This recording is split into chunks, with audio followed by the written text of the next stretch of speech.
Паджеро көлігіне прошивка жасап жатырмыз. Стейдж 1, Euro 2 көлік бізде араб.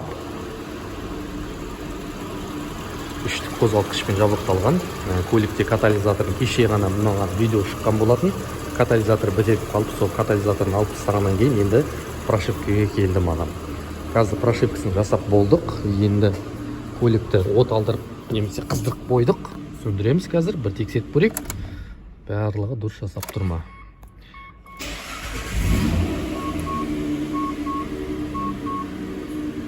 Барлығы дұрыс жасап тұр. Обороттары барлығы дұрыс. Келіп тұр. Қазір газбен тұр бізде. Барлығы әдемі істеп тұр. Енді қазір бір круг жасап көреміз есімен.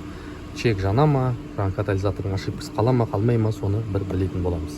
Достар, міне жаңа бір круг айдап келген болатынбыз. Көлікте барлығы жақсы, штатты түрде, ешқандай чек, ештеңе жанған жоқ, обороттарда ойнаған жоқ. Сондықтан Паджеро 4-терге 3-тік болсын, 3-5 көлем болсын, хабарласыңдар. Euro 2 прошивка жасау міндетті. Себебі катализаторын алып тастасаңыз, чек жанады, расход болады. Сосын электронды педаль болғасын, сіз педальді қаншама баса берің полға дейін, бірақ ол 80%-дан қатты ашпайды. Сондықтан прошивканың кесірінен жасағаннан кейін педаль 100% ашылып, көліктің жүрісі кішкене әлде қайда жеңілдеу болады. Осылай міне Паджеро көлігіне жасаған болатынбыз. Хабарласыңдар достар.